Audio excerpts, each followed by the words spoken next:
ये एनडीए 2015 का पेपर है। इसको हम शुरू करते हैं। हम सिर्फ जीएस कवर करूँगा मैं, इससे साइंस छोड़ के। तो अगर हम सिर्फ जीएस में डील करते हैं, क्वेश्चन हम इसमें शुरू करते हैं। पहला क्वेश्चन इसमें स्टेटमेंट वाला क्वेश्चन है। तो पहला क्वेश्चन पूछा हुआ है, growth of plants is smooth with a complete fertilizer. तो सही है, नॉर्मल स्टेटमेंट है। एक कंप्लीट फर्टिलाइजर ये एनपीके होते हैं। आपने जो एनपीके के जो वो खाद वाले जो आते हैं उन पर लिखा भी देखा होगा, तो बोरे जो आते हैं। तो इस पर ऑप्शन होगा ए, दोनों सही है। सेकेंड क्वेश्चन स्टेटमेंट फर्स्ट दिया हुआ है, the granules of modern gunpowder are typically coated with graphite से ये कोटेड होता है। ये बिल्कुल सही स्टेटमेंट है। सेकेंड स्टेटमेंट दिया हुआ है इसमें, graphite prevents the buildup of electrostatic charge. ये स्टेटमेंट भी सही है, दोनों ये इसका करेक्ट एक्सप्लेनेशन ऑप्शन ए सही होगा इसका। Colour of nitrogen oxide changes to colourless at low temperature. जो इसमें बोला हुआ है, the colour of nitrogen oxide जो कलरलेस हो जाता है एट लो टेम्परेचर पर। ये स्टेटमेंट बिल्कुल सही है। And eight low temperature nitrogen tetra oxide is form which is colourless. तो ये ऑप्शन भी सही है, ऑप्शन इसका ए सही होगा। तो करेक्ट एक्सप्लेनेशन है।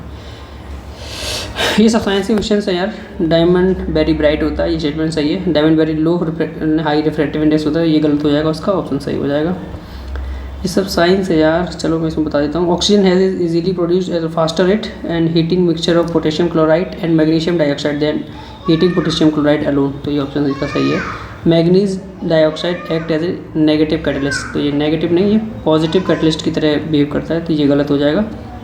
तो ऑप्शन इसमें इसका भी सी सही हो जाएगा। नेक्स्ट स्टेटमेंट दिया हुआ है इसमें क्वेश्चन 56 का, a body weight less on a hill top then on earth surface even though it mass remains unchange. ये बिल्कुल स्टेटमेंट सही है। जितना आप ऊपर जाते हैं आपका बॉडी वेट है जो कम होता जाता है, लेकिन आपका जो मास होता है वो सेम रहता है। तो ये स्टेटमेंट सही है। सेकंड स्टेटमेंट दिया हुआ है, the acceleration due to gravity of the earth decreases with height. तो ये स्टेटमेंट भी सही है। तो ऑप्शन इसका सही होगा ए। नेक्स्ट क्वेश्चन 57 इससे पूछा गया है, while putting clothes for drawing up be spread them out. बिल्कुल सही बात है, फैला के कपड़ों को डाला जाता है। ओके।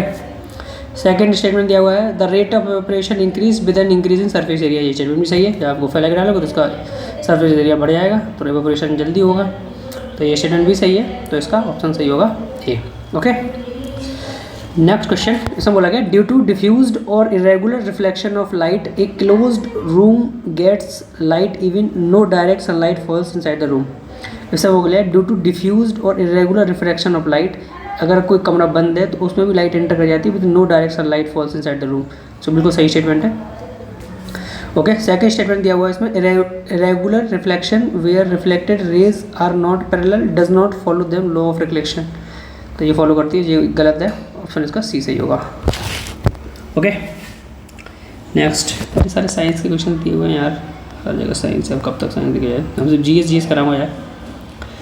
ओके। तो ये पूछा गया फिर, not a result of surface tension the capillary rise. इसका ऑप्शन नहीं होगा सरफेस टेंशन का। साइंस ये स्टेटमेंट ऐसा पूछा गया, the following statement is not correct. Not correct पूछा, Kerala is the largest producer of rubber in India. ये स्टेटमेंट बिल्कुल सही है, केरला लार्जेस्ट प्रोड्यूसर रबर का। Neyveli is an important thermal power generating area of Tamil Nadu. तो ये स्टेटमेंट सही है, नयेली ये थर्मल पावर जनरेटिंग है। और Ratnagiri bauxite mining area located in Karnataka. तो ये रत्नागिरी कर्नाटक में नहीं, ये महाराष्ट्र एरिया में है। तो ये ऑप्शन गलत हो जाएगा इसका। Assam is the largest T. Next statement है इसमें, Assam is the largest T producing state in India. तो ये स्टेटमेंट तो नॉर्मल है, सबको पता होगा, तो ऑप्शन सी इसका गलत होगा। ओके। नेक्स्ट स्टेटमेंट पे चलते हैं। ये पेपर इंडस्ट्री और उनके स्टेट पूछे हुए हैं। तो काम्पटे, ये काम्पटे एज ए लैंग्वेज सजेस्ट आप बर्ड से समझ रहे होंगे, ये महाराष्ट्र का एरिया है, महाराष्ट्रीय लैंग्वेज बर्ड है ये। तो मराठी वर्ड है काम्पटे।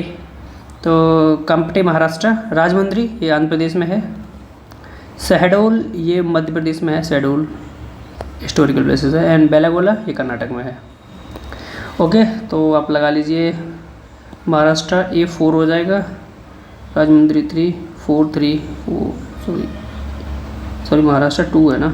ओके 2 3, तो ऑप्शन बी सही हो जाएगा इसका। ओके। नेक्स्ट क्वेश्चन इसमें पूछा गया, the newly form state of Telangana surrounded by. तो ये सराउंड है 5 स्टेट से, नेमली महाराष्ट्र, छत्तीसगढ़, आंध्र प्रदेश से ही टच होता है, कर्नाटक से भी है, एंड ये उड़ीसा से भी है। Okay okay okay okay okay okay next question. ये साइंस का यार,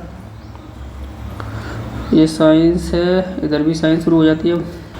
ये क्वेश्चन इंपॉर्टेंट है। ऑप्टिकल फाइबर, ये तो bent is an any manner allow light to pass through, what is the inference that one draw it.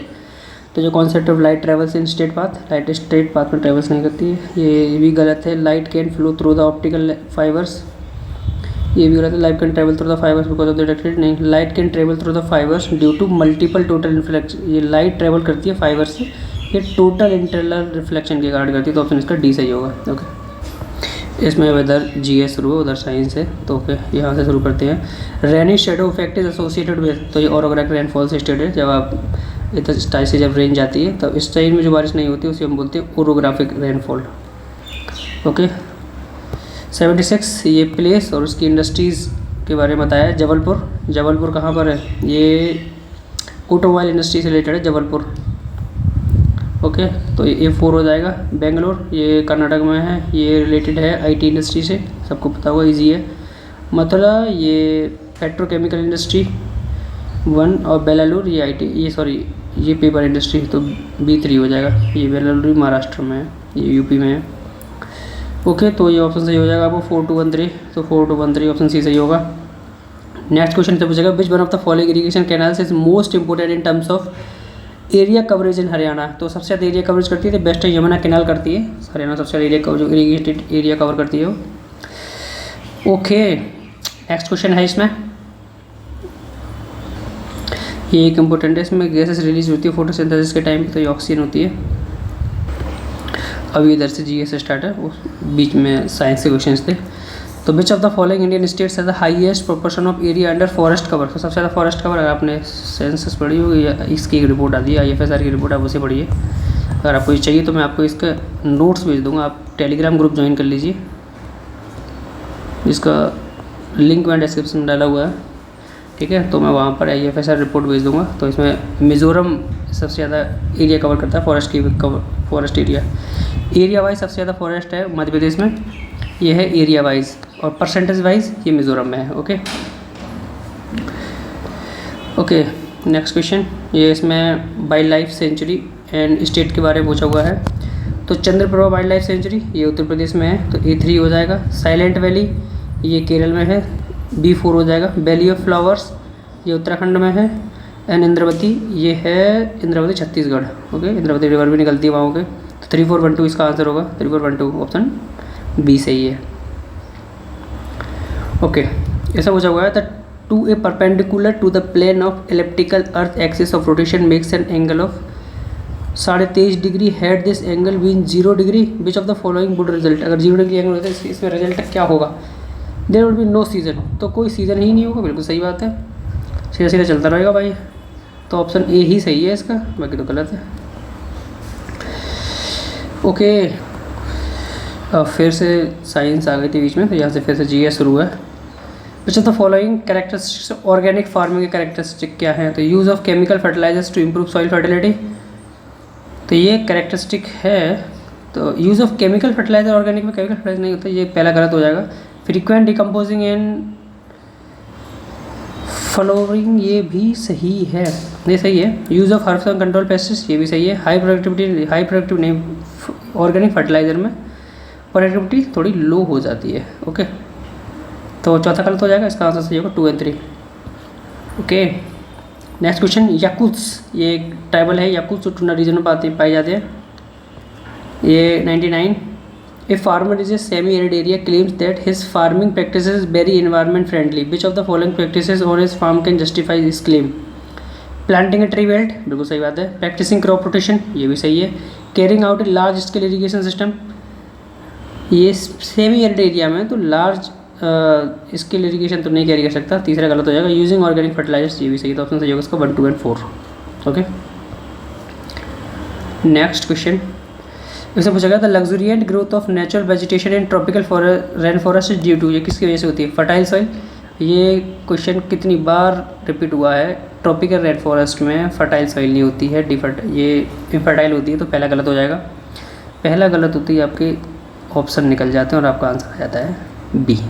ये होती है एलिमिनेशन टेक्निक्स। आपको थोड़ी सी नॉलेज के साथ आप ऐसे ऑप्शंस को, आपको एलिमिनेशन आना ही चाहिए। हॉट एंड बैड क्लाइमेट होता है, इंटेंस सनलाइट होती है, seasonal change to facility nutrient option से ऐसा नहीं है, तो ऑप्शन 2 और 3 इसका आंसर सही होगा।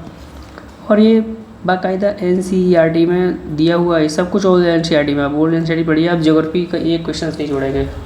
डेट नेक्स्ट क्वेश्चन ऐसा पूछा गया, which endocrine gland requires iodine to synthesize a particular hormone whose deficiency में cause goitre disease.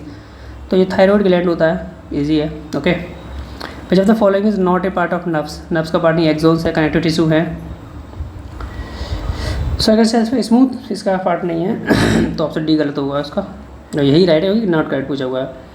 The product of connectivity and resistivity of a conductor, तो ये डिपेंड करती है प्रेशर अप्लाइड पे, नहीं। ये डिपेंड करती है on current flowing through conductor, ये भी नहीं है। ये is the same for all conductors, ये प्रोडक्ट में कनेक्टिविटी रेजिस्टिविटी ये सेम होती है सारे कंडक्टर्स के लिए, तो ऑप्शन सी सही होगा इसका। Okay, we use CFL to save electrical energy and to provide sufficient light. The full form of CFL, तो इसका फुल फॉर्म बहुत ईजी है, compact fluorescent lamp, option D सही होगा इसका। ये थोड़ा सा mathematical type. When the sun is 30 degree above the horizon, shadow of one tree is 17 metre long है, तो what is the height of this tree. तो इसकी ट्री की हाइट होगी 10 मीटर्स का आंसर है।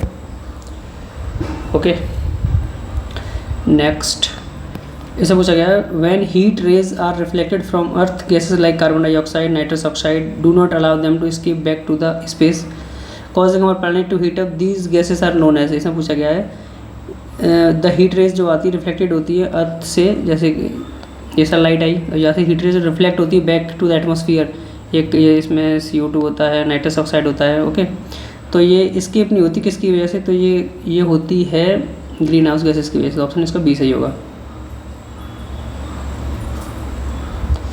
ओके, नेक्स्ट क्वेश्चन इसे पूछा गया, a spring can be use to determine the mass m of an object. ये साइंस क्वेश्चन में इसका आंसर बता देता हूँ। ये methods can be use in the space station orbiting earth, sorry, a spring object to 2 ways, by measuring the extension in the spring due to the object, second by measuring the oscillation period for the given mass, which of the method can be use in orbiting अर्थ। तो बहुत तो नहीं होते हैं extension, इसमें oscillation method use होता है, तो ऑप्शन सी सही होगा इसका।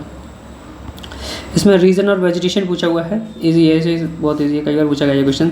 सेलवाइज, इसमें सेलवाज, इसमें एपिफाइट्स पाए जाते हैं, तो ऑप्शन 3 सही होगा इसका। सवानाज, ये grasses and trees tropical area में आ जाता है, तो B4 हो जाएगा। टैगा एरिया, ये कॉनिफरस पाए जाते हैं, सॉरी 1 टैगा, और टुंड्रा ये मॉसेस एंड लाइकेंस, तो ऑप्शन 2, तो 3 4 1 2 इसका आंसर होगा। 3 4 1 2 ऑप्शन सी सही है इसका। ओके, नेक्स्ट क्वेश्चन 109 से पूछा गया, which of the following statement with regard to western coastal plan of India are correct. Western coastal plan of India के बारे में पूछा गया है, तो ये it is a narrow belt, बिल्कुल सही बात है। It is example of submerge coastal plan, ये बिल्कुल सही बात है। It provide natural condition for development of ports, ये भी सही है। It is well developed delta, well developed नहीं है भाई, डेल्टाज ईस्टर्न घाट्स में बनते हैं, वेस्टर्न में नहीं, तो ये गलत हो जाएगा। गलत होते ही आपका 1 2 और 3 आंसर निकल आएगा, एंड ये सब गलत है। ओके, नेक्स्ट 110 से पूछा गया, which of the following weather conditions indicated sudden fall in barometer reading. तो ये सबसे ईजी है, जब स्टॉर्मी वेदर आता है तो सडन फॉल होता है बैरोमीटर की रीडिंग में, तो ऑप्शन ए इसका सही आंसर है। नेक्स्ट क्वेश्चन पर चलते हैं, इसमें आइसलैंड और उसकी लोकेशंस पूछी हुई हैं। कॉन्टिनेंटल आइलैंड ये मेडागास्कर में है, तो A2 हो जाएगा। कोरल आइलैंड, ये मालदीव्स कोरल आइलैंड है, तो B4 हो जाएगा। वॉल्केनिक आइलैंड, तो ये है मॉरिशस वॉल्केनिक आइलैंड, तो C1 हो जाएगा। एंड माउंटेन आइलैंड, तो अंडमान एंड निकोबार है, डी। गेट पर लगाओ। ओके, तो नेक्स्ट क्वेश्चन इसमें है, क्लाउड एंड कैरेक्टरिस्टिक्स पूछे हुए हैं, ये साइंस टाइप क्वेश्चन है यार। ओके, तो इसका आंसर 2413 होगा, 2413 ऑप्शन ए सही होगा। इस पे आते हैं cloud and characteristics, cirrus cloud, ये जो होते हैं सीरस क्लाउड होते हैं, ये फेदरी अपीयरेंसेस होता है इनका सीरस क्लाउड का, बहुत ज़्यादा बारिश लाते हैं, तो ऑप्शन इसका A2 हो जाएगा। स्टेटस होता है, ये हॉरिजॉन्टली स्प्रेड होते हैं, ऐसे स्टेटस क्लाउड होते हैं, हॉरिजॉन्टल स्प्रेड होते हैं, तो इसका B4 हो जाएगा। निम्बस क्लाउड होते हैं, ये बहुत ज़्यादा बारिश करते हैं, रेन गिविंग होते हैं, तो ये C1 हो जाएगा। एंड ये वर्टिकल ग्रोइंग होते हैं, ऐसे क्लाउड्स होते हैं, ये वर्टिकल ग्रोइंग, ऐसे वर्टिकल ग्रोइंग होते हैं क्लाउड्स कुमुलम्बस, तो ये हो जाएगा D3। तो 2413 आंसर होगा इसका, 24 ऑप्शन C सही है। ओके, नेक्स्ट क्वेश्चन पर चलते हैं। क्वेश्चन नंबर 114 इससे पूछा गया था, concept of demographic transitions provide a model for, तो analysing government response to changing pattern of population growth, तो ऐसा तो नहीं है डेमोग्राफिक ट्रांजिशन। एक्सप्लेन करता है major pattern of global population movement throughout the history, ये वन ऑफ द सीजन है लेकिन एंड इसका कॉन्सेप्ट नहीं है।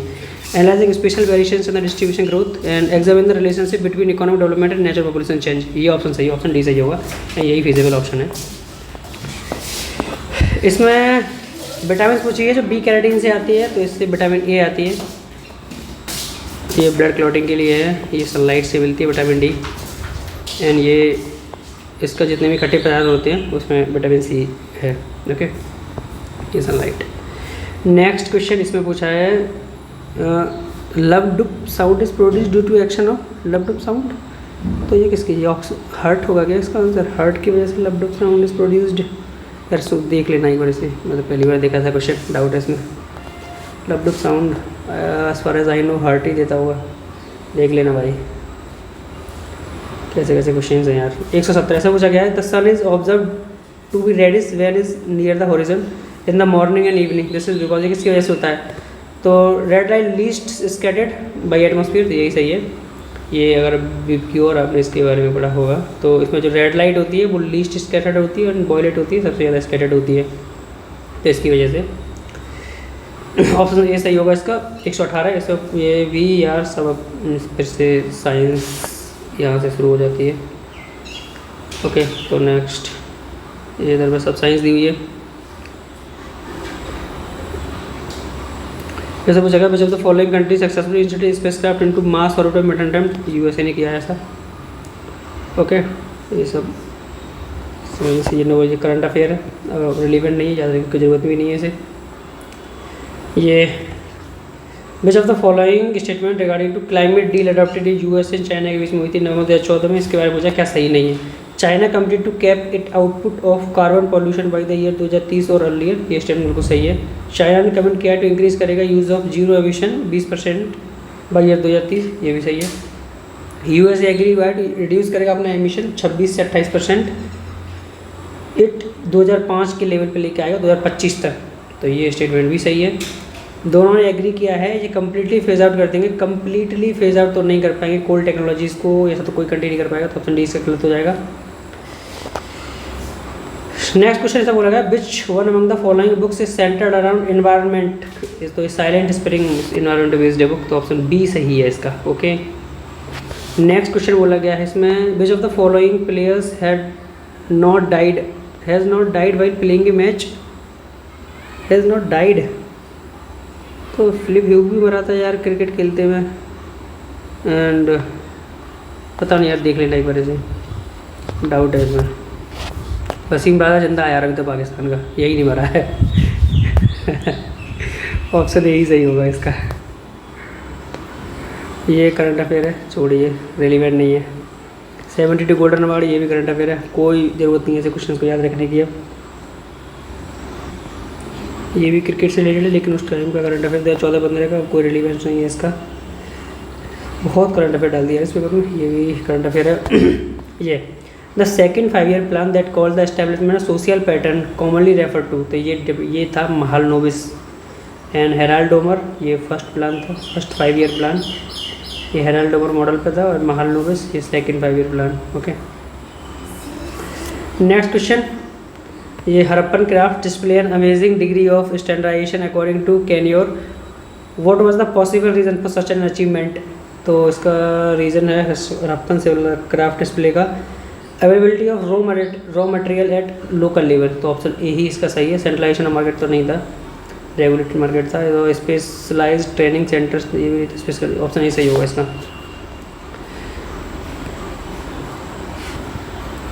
ये अशोका रॉक एडिक्ट्स के बारे में पूछा हुआ है। मेजर रॉक एडिक्ट 13वें नंबर का, record Ashoka removes at the suffering cause by his Kalinga campaign, ये स्टेटमेंट बिल्कुल सही है। Major rock edict 10th, record Ashoka visit to Lumbini, तो ये record Ashok visit to Lumbini तो ऐसा तो नहीं है। 10th में ये धम्म के बारे में लिखा हुआ है, अशोका ने जो धम्म का प्रचार किया था उसके बारे में लिखा हुआ है, तो ये गलत है और ये काफ़ी इंपॉर्टेंट स्टेटमेंट है, आप इसे याद रखिएगा। मेजर रॉक एडिक्ट 10 में अशोका ने धम्म का प्रचार किया था। And major rock edict 12 refer to Dhamma Mahamattas as a new category of officer instituted by Ashoka, ये स्टेटमेंट बिल्कुल सही है। Major rock edict 12 speaks about the showing of tolerance towards all sect, तो ये भी सही ऑप्शन सही होगा इसका 1, 3 एंड 4। ओके, क्वेश्चन नंबर 134 से पूछेगा विच of the following is the common element among Rajagiri, Vaishali and Pataliputra. Common इसमें पूछा गया है, तो पाली के श्रबद्दी ये तो नहीं है। Ashoka major rock edict found year नहीं। Places where Buddhist council were held, तो राजगिरी, वैशाली और पाटलिपुत्र में बुद्धिस्ट काउंसिल हेल्ड हुई थी। राजगिरी में फर्स्ट बुद्धिस्ट काउंसिल हेल्ड हुई थी, वैशाली में सेकेंड बुद्धिस्ट काउंसिल हुई थी, एंड थर्ड बुद्धिस्ट काउंसिल हुई थी पाटलिपुत्र में, एंड फोर्थ हुई थी कुंडलवन कश्मीर में। कुंडलवन कश्मीर में किसने कराई थी? कनिष्का ने। ओके, अभी ने याद रखिए यार, इजी है, हालांकि आपने सब लोगों ने पढ़ाई होगा। विच of the following sect was associated with गौशाला मस्करी पुत्र। गौशाला मस्करी पुत्र कौन से सेक्ट से रिलेटेड थे? तो ये थे आजीविका सेक्ट से, ऑप्शन बी सही है इसका, और ये इंपॉर्टेंट है, इसे याद रखिए। गौशाला मस्करी पुत्र ये आजीविका सेक्ट से रिलेटेड थे, कभी भी दोबारा पूछा जा सकता है। And which of the following statement about early modern technology in India, इसके बारे में क्या है सही? तो Portuguese brought European movable metal type to Goa in 1550, तो ये स्टेटमेंट सही है। First Indian script of which types was prepared as Tamil, तो ये बिल्कुल सही है। फर्स्ट स्क्रिप्ट जो टाइप हुई थी वो तमिल में हुई थी। Okay, the English company first experiment with printing press was at Calcutta, ये कैलकाटा फर्स्ट प्रिंटिंग प्रेस जो लगाई गई थी वो लगाई गई थी सूरत में, तो तीसरा गलत हो जाएगा। As the English company imported printer press to India in 1674-75 at request of Bhimji Parakh, तो ये भी सही है, तो ऑप्शन सही होगा इसका 1, 2 एंड 4। ये याद रखिएगा, पहली जो फर्स्ट प्रिंटिंग प्रेस लगाई गई थी वो सूरत में लगाई गई थी। ओके, ये उस टाइम लेडी ये कोई रही होगी न्यूज़ में, छोड़िए यार। 138 से पूछा गया है which of the field of cotton industry in chronological order में लगानी है, तो ये तो यार आप इनकी डेट वगैरह देख लीजिए, मैं देखूँगा, थोड़ा टाइम लगेगा यार, मैंने इसको अभी सर्च नहीं किया। ओके, आप इसे गूगल पर सर्च करके इसे देख लीजिए। 139 इसे पूछा गया वाइल, और या फिर मैं इसका आंसर जो है कमेंट सेक्शन में डाल दूँगा, आप उधर से देख लीजिएगा। ओके, अभी चलते हैं नेक्स्ट क्वेश्चन पर। इसमें पूछा गया while opposing the public safety bill 1928 who among the following said that it was a direct attack on Indian nationalism on the Indian National Congress as the slavery of India bill number 1, तो ये ऐसा मोतीलाल नेहरू ने बोला था, जो public safety bill आया था 1928 का, उसके बारे में। Okay, next question 140 number question से पूछा गया है Soon after the formation of Indian National Congress, the British became suspicious of nationalists who among the following called Congress representing only the elite, a microscopic minority, तो ऐसा Lord Dufferin ने बोला था, और उसी टाइम पे ये गवर्नर जनरल थे लॉर्ड डफरिन, जब कांग्रेस का गठन हुआ था उस टाइम पे।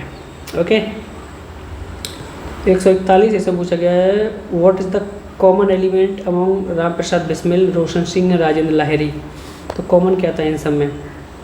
दे threw bomb in the central Asia assembly on 8 April 1929, तो ये नहीं है, इसमें राजेंद्र लाहिरी थे, भगत सिंह भी थे।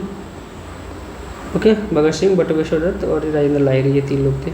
They were the founder members of Swaraj party, नहीं, इसमें तो काफ़ी लोग थे यार, तो ये गलत है।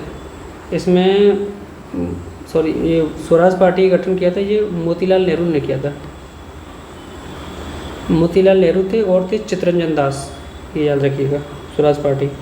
And they were the founders of Hindustan Republic association, Hindustan Republic association में भी ये सारे फाउंडर नहीं थे, इसमें चंद्रशेखर आज़ाद थे, ओके, और ये थे राम प्रसाद बिस्मिल हिंदुस्तान रिपब्लिक एसोसिएशन में, ओके। उन्होंने काकोरी कॉन्स्पिरेसी से तीनों एसोसिएटेड थे, प्रसाद बिस्मिल, रोशन सिंह, राजेंद्र लाहिरी। तो ये काकोरी कॉन्स्पिरेसी केस था, उससे रिलेटेड थे ये तीनों, okay. Next question, Kakori, okay. ये कब हुआ था? शायद ये 1922 में हुआ था Kakori conspiracy case. 142 number question, इसमें पूछा गया है not fundamental right under the constitution of India. Right to education है, राइट टू वर्क नहीं है, राइट टू फॉर्म एसोसिएशंस ये भी है, right to practise any profession ये भी है। तो ऑप्शन 3 होगा, 1 3, सॉरी यार, क्या पूछा गया इसमें? नॉट करेक्ट पूछा गया। सॉरी, अब यहाँ पे 1 3 4 देता ना ऑप्शन, तो गलत हो जाता। अब ये चीज़ आपको ध्यान रखनी पड़ेगी यार एग्जामिनेशन में, और में आप जल्दी में ऐसे गलत कर देते हैं। तो ऑप्शन इसका 2 सही होगा, क्योंकि नॉट करेक्ट पूछा हुआ है, okay.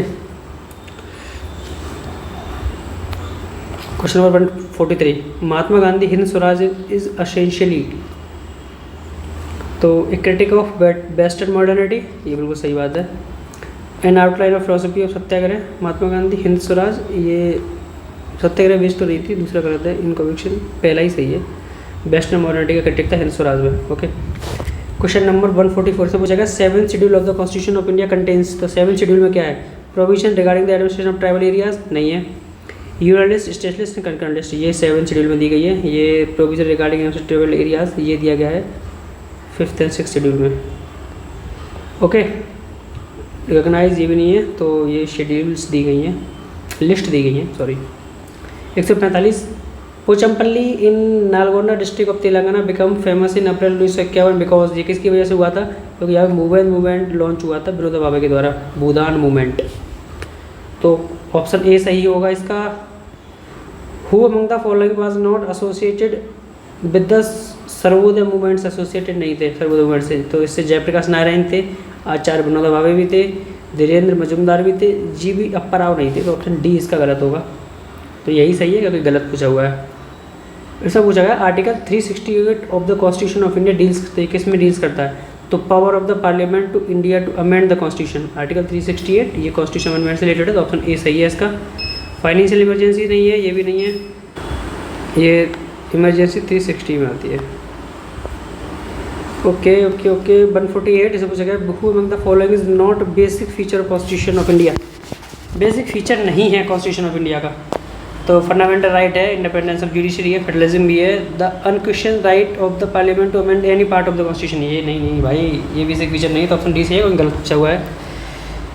Which one among the following is not a fundamental duty, fundamental duty नहीं है to avoid by the constitution of India to respect the Indian flag, ये है। सेफगार्ड पब्लिक प्रॉपर्टी, ये भी है fundamental duty. To protect the sovereignty, unity and integrity of India, ये भी है, तीसरी फंडामेंटल ड्यूटी है। To render compulsory military service, ये नहीं है, fundamental duty compulsory military service अभी फिलहाल तक अभी तक तो नहीं है। 150, which of the following are the basic feature of constitution 73rd amendment के, ये म्यूनसिपैलिटी और से रिलेटेड है। तो provide for the 3-tier structure of panchayat in the village intermediate district level, ये बिल्कुल सही बात है। Reservation of seats to schedule caste and schedule tribes women in all 3, ये 1/3 रिजर्वेशन है, तो ये भी सही है। Election to panchayat under the supervision of election commission, ये भी सही है। Introduction of the 11th schedule to the constitution, 11th schedule introduction, ये भी सही है, तो ऑप्शन सही होगा इसका 1 2 and 3 4 सही है। तो ये NDA 2015 का पेपर है, ये पूरा हम कवर कर चुके हैं। इसके बाद और आगे के पेपर कवर करूँगा, तो ओके, थैंक यू, मिलते हैं ब्रेक के बाद। तब तक के लिए चैनल को सब्सक्राइब एंड वीडियोस का पूरा देखे करिए भाई, मैं बताता हूँ आप GS में नहीं फंसाएंगे कहीं पे, गारंटेड है इसके लिए, मैं गारंटी लेता हूँ यार। एंड ध्यान से देखिए, कमेंट करिए, बताइए वीडियोस कैसी है, ओके, थैंक यू।